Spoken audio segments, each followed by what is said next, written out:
7 minutos de las 8 de la mañana. Los números que se dieron en el día de ayer, una inflación que supera el 13%, pero la región después de un buen tiempo tuvo la inflación más baja, poco más del 10%. Algunos productos bajaron, ¿no? Se desaceleraron aún más.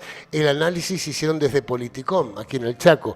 Allí está Alejandro Pegoraro, con el cual vamos a hablar en este momento. ¿Qué tal, Alejandro? Buen día.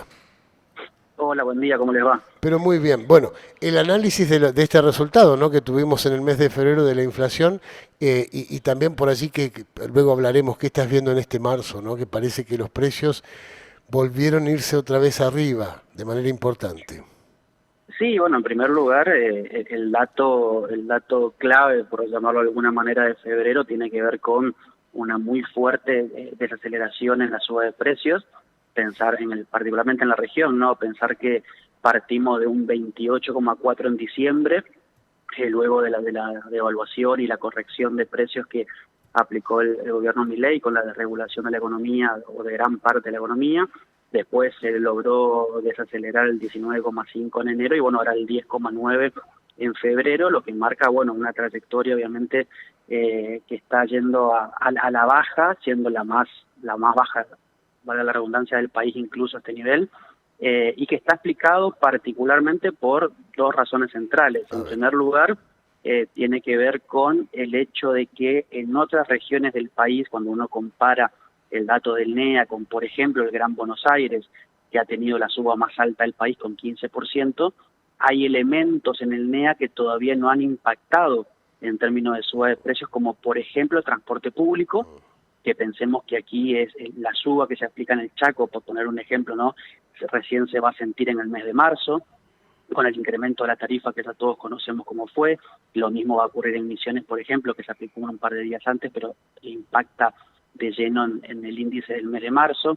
Lo mismo para el caso de Corrientes, y después otros vinculados también a tarifas de servicios públicos, como por ejemplo la cuestión energética, que ya se aplicó de manera bastante importante en el Gran Buenos Aires, sobre todo por quita de subsidio, y recién en el caso de nuestra región lo vamos a ver reflejado seguramente en el índice entre marzo y abril, digamos. Esa es una de las cuestiones que explica la diferencia, por qué el NEA todavía quedó por debajo del nivel nacional, porque venimos con cierto retraso, digamos, en el impacto de algunos incrementos que se fueron dando en la economía. Y en Ajá. segundo lugar tiene que ver con el hecho de que justamente, así como en otras regiones, ese tipo de suba impactó muy fuerte.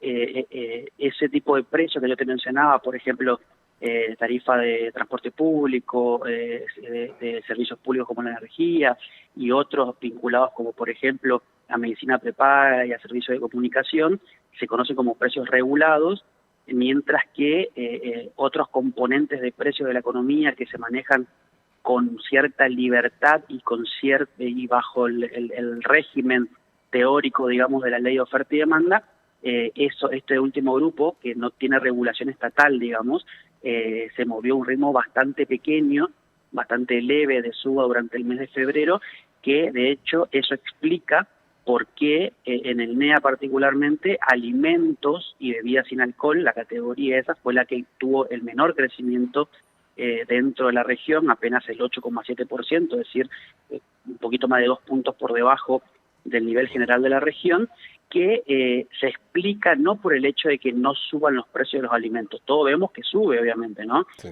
Sin embargo, lo que pasó fue que en el mes de diciembre y sobre todo diciembre y un poquito menos en enero, el rubro de alimentos tuvo un incremento casi exagerado en relación de el precio de equilibrio que debería tener según la desregulación de la economía, y eso hizo que durante una buena parte de febrero haya algunos productos en particular que se mantuvieron relativamente estables porque el aumento preventivo ya había sido explicado antes. Entonces, eso generó, como todos lo hemos visto incluso, por ejemplo, en diciembre hubo un aumento exageradísimo por encima de las expectativas. En enero hemos visto algunos productos vinculados a la canasta alimentaria que incluso retrocedieron un poquito en sus precios y después se volvieron a acomodar, pero de alguna manera quedó todavía el arrastre de la suba de precios que se aplicó meses anteriores. Entonces, en febrero creció relativamente poco.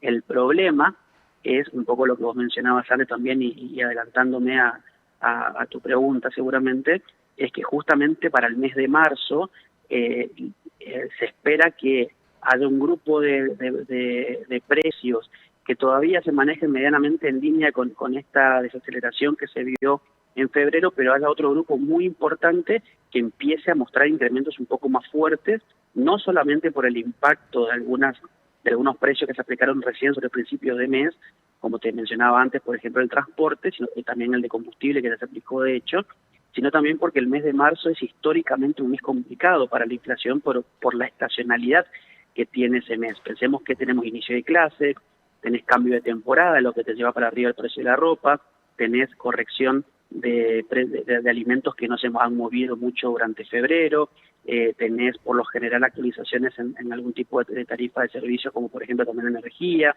tenés actualizaciones en cuestiones vinculadas a vivienda, entonces tenés varios componentes que te hacen pensar que no sería raro pensar que el 10,9% que vimos para febrero sea un poco más alto para el mes de marzo. Entonces, si bien el camino entre enero y febrero muestra cierta mejora en términos teóricos, obviamente no respecto a lo que había sido la catástrofe del mes de diciembre, todavía no es un camino sostenible que podamos pensar que está la inflación en un camino descendente y sostenido para llegar dentro de unos meses a una inflación de un dígito. Todavía hay varias cuestiones por tener en cuenta, varias cuestiones o mejor dicho, varios aspectos que todavía tienen que impactar en la economía, y eso hace que obviamente atravesemos todavía algunos meses con una inflación que va a seguir siendo seguramente de 2 dígitos y obviamente con su impacto muy duro en el bolsillo de los hogares, ¿no? A ver, si tuvimos el 10 y piquito acá, vamos a tener, ¿cuánto calculas? El 15, el transporte que se nos va, un porcentaje altísimo para arriba, ¿no? Que a partir de pasado mañana ya se empieza a pagar. Pensaba en lo de energía, las boletas de energía llegarían a fin de mes. También eso se calcularía, porque ahí vendría el doble o el triple más o menos, ¿no? De lo que veníamos pagando hasta el momento.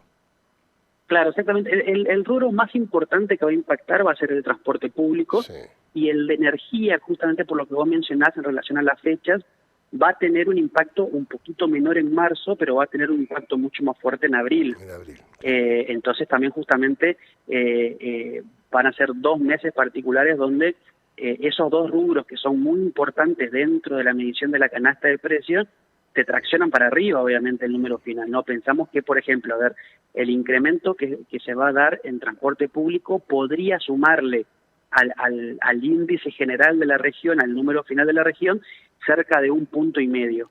O sea que partiendo de la base de hoy, ya estamos hablando de manteniendo todos los rubros constantes, digamos, salvo el de transporte, estamos hablando de una inflación ya cercana al 12% o casi 13% para marzo. Obviamente hay que ver cómo evolucionan otros rubros. ¿Por qué? Porque, por ejemplo, así como educación o prenda de vestir y calzado van a subir seguramente un poco más de lo que había sido febrero, justamente por la particularidad que tiene marzo, hay otros como por ejemplo recreación y cultura o restaurantes y hoteles que van a crecer a menor ritmo, porque ya no tenés temporada y demás cuestiones, entonces se van compensando de alguna manera. Pero transporte particularmente y también tarifas energéticas tienen un fuerte peso dentro del índice regional, que pensemos que todas las categorías estas tienen una ponderación, no todas valen lo mismo, digamos. Sí. Alimentos tienen la ponderación más alta, transporte le sigue y demás. Entonces, el fuerte impacto de transporte va a ser, solamente ese va a ser seguramente causal de que veamos un número mayor al 10,9 de febrero. Difícil pensar todavía hoy si es 15, podría ser posible, digamos, no es descartable, pero posiblemente, bueno, estemos en un rango entre 11 y 15 que podría ser factible de pensarlo para marzo, ¿no? O sea, este 13 y pico, ¿no?, que tuvimos de inflación en la República Argentina, no es que se desacelera y en los próximos meses podría ir hacia la baja, hasta podría llegar a aumentar, ser un poco más en el mes de marzo. En la República Argentina, digo, no solamente en la región. Bueno, en la Argentina podría mantenerse constante ese dato, pero ¿por qué? Por un poco lo que te explicaba antes. En el Gran Buenos Aires, una suba muy importante vinculada a precios regulados de tarifas ya se vio en febrero, se va a ver menos en marzo.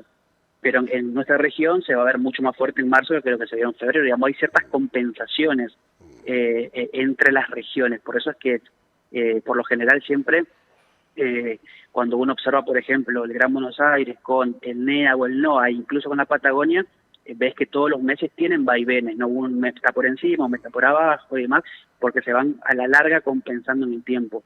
La cuestión central a nivel nacional ya, pensando en marzo, va a ser lo vinculado a los combustibles, porque eso obviamente es un impacto que es casi automático en todo el país, digamos, ¿no? En términos de cómo captás el relevamiento del precio, porque seguramente durante marzo vamos a tener otro aumento de combustible cercano posiblemente al 10%, que es lo que están pidiendo las empresas, y también tenés otros aumentos vinculados, por ejemplo, al servicio de prepagas, y después también tenés un dato que no es menor, que ya las consultoras que miden a nivel diario, ¿no?, la inflación en alimentos, están viendo que la primera semana de marzo tuvo un nivel de crecimiento de precio en alimentos que fue mayor a lo que había sido la primera semana de febrero. Entonces estamos hablando de, justamente, como alimentos estuvo relativamente estable durante febrero, ya en marzo empezaron a cambiarse las cosas. ¿Por qué? En el medio hay varios factores que influyen a esto. Una de ellas tiene que ver con la paritaria. Pensemos que la paritaria de comercio se aplica ahora en marzo, entonces también eso hace que suba el costo de los comerciantes, y naturalmente eso se impacta de lleno también en la góndola, digamos, ¿no? Entonces, ahí hay, como te decía, una combinación de factores que todavía no nos hacen pensar o no nos llevan a la conclusión de que este camino de desaceleración de la inflación que se vio en enero y en febrero sea sostenible en el tiempo. Todavía la economía sigue estando bastante debilitada y bastante vulnerable a pequeños impactos que pueda tener, y que eso hace que tengamos algún tipo de vaivén, por lo menos en los próximos meses, hasta tanto, bueno, se acomoden ciertos indicadores de la macroeconomía, ¿no? Algunas cosas se acomodan porque no hay bolsillos, ¿no? También, ¿no? O sea, precios que no pueden subir porque no hay quien compre. Los alimentos quedan en un lugar importante porque uno no puede dejar de comer, ¿no? Pero bueno, el resto de las cosas pasa por allí también. Sí, bueno, eso es un punto clave que mencionás, porque un poco volviendo a lo que te decía antes, ¿no? En diciembre, con la devaluación en el medio, los precios, sobre todo de alimentos, han crecido de manera exorbitante, pero llegó un momento a inicio de este año en donde lo que vio el mercado de alguna manera es que el consumidor no terminó de convalidar la suba de precios, no porque no la quiera pagar, sino porque no la puede pagar. Eso hizo que haya ciertos retrocesos en algunos rubros o cierto estancamiento en otros, y un poco eso es lo que seguramente habrás escuchado ayer, que Javier Milei hablaba del arrastre estadístico, es decir, una suba que fue muy fuerte en un mes y se mantuvo los meses siguientes. Entonces, por supuesto que esto generó no solamente que la gente consuma menos, que también te puede alterar, por supuesto, la medición de precios a partir de buscar que más gente te compre lo que vos estás ofreciendo, pero obviamente bajando el precio. Y también, por supuesto, que lo que termina generando es un congelamiento de la economía, o un enfriamiento por lo menos de la economía, que de alguna manera es un objetivo que está buscando el gobierno nacional. Con la baja inflación que está buscando o que está aplicando Milei, esta desaceleración en la suba de precios, está fuertemente basado primero en la licuación del dinero y segundo, por supuesto, en el enfriamiento de la economía. Eso se está observando en prácticamente todos los indicadores de consumo que existen, ¿no? Sí, no, se celebra eso, es increíble, ¿no? Que la gente gane menos y no pueda comprar, se celebra. Bueno, son cosas que hoy en día vemos que son muy llamativas, que antes la verdad eran inimaginables. Por otro lado, sería una inflación que sea más del 13%, como salió en este mes de febrero, también sería un golpe muy duro para el gobierno. Toman esta medida, por ejemplo, de abrir las importaciones para los alimentos y artículos de limpieza. ¿Vos creés que eso va a bajar de alguna manera el costo de los alimentos? Mira, yo soy algo ambiguo de alguna manera en ese sentido. Cuando vos tenés un mercado fuertemente concentrado, como es el caso de alimentos en Argentina, abrir la importación te da justamente un mayor sentido de la competencia, y la competencia, lo que la teoría te indica, es que ayudaría justamente a bajar los precios, porque vos tenés más competidores y tenés que justamente ofrecer la mejor oferta a tus consumidores. Desde ese punto de vista, podría tener algún tipo de resultado. El problema, de alguna manera, o mejor dicho, los problemas son fundamentalmente dos. Uno tiene que ver con el hecho de que en Argentina el sector alimenticio está muy concentrado, y de hecho ellos mismos podrían ser los importadores. Y ahí estamos hablando de un proceso de desindustrialización de la economía. Si de repente, vamos a poner un nombre, ¿no? La empresa Molinos. Roberto. Sí. Claro, por Molino, por ejemplo, en lugar de continuar con su producción nacional, le ve que es mucho más rentable importar. Eso lo que hace es que Molino siga teniendo una posición dominante en el mercado en términos de quién es el dueño de la marca. Pero lo que genera es que de repente tu industria se caiga, porque de repente apelas a la importación en lugar de la producción. Entonces, eso es una de las consecuencias que se puede observar. En segundo lugar, también abrir las importaciones de alimentos bajo el argumento de que los precios internos o de la producción local están muy caros y vos tenés que competirle, también de alguna manera es una contradicción propia en el pensamiento económico del gobierno. Y eso, a efectos prácticos, pareciera que es menor. El problema es que si vos a tu propio plan de gobierno empezás a ponerle estas medias tintas, obviamente que llega un momento que la confianza a tu programa económico, que hoy todavía está en cierta parte del mercado, también se va cayendo con el tiempo, ¿no? Entonces, tenés ahí un desafío importante, pero ya en términos prácticos, un poco lo que te decía antes, ¿no? Si vos abrís la importación, pero no de alguna manera regulás o estás atento a cómo te va a impactar eso en tu producción nacional y por ende en tus puestos de trabajo, entonces, bueno, puede ser problemático. Quizás encontremos precios más baratos en Argentina. Bueno, vos sabés, hemos tenido muchas experiencias de abrir importaciones de diferentes rubros y eso destruyó los puestos de trabajo y la locales. década del Entonces, 90, ahí tenés un desafío. la década del 90 nos viene a la memoria, ¿no? Con muchos En los productos de 90, Brasil. a ver, en la época de la presidencia de Macri se hizo eso con los textiles, también bajo el argumento de que había una fuerte concentración de las empresas textiles en Argentina, se abrió la importación de textiles y se destruyó la industria local. Entonces, la importación en sí no está mal en términos, como te decía antes, de abrir la competencia entre diferentes actores para que ofrezcan un precio mejor al consumidor. No está mal.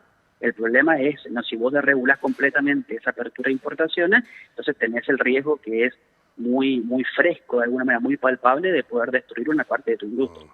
Sí, el nivel de desocupación que va en aumento también.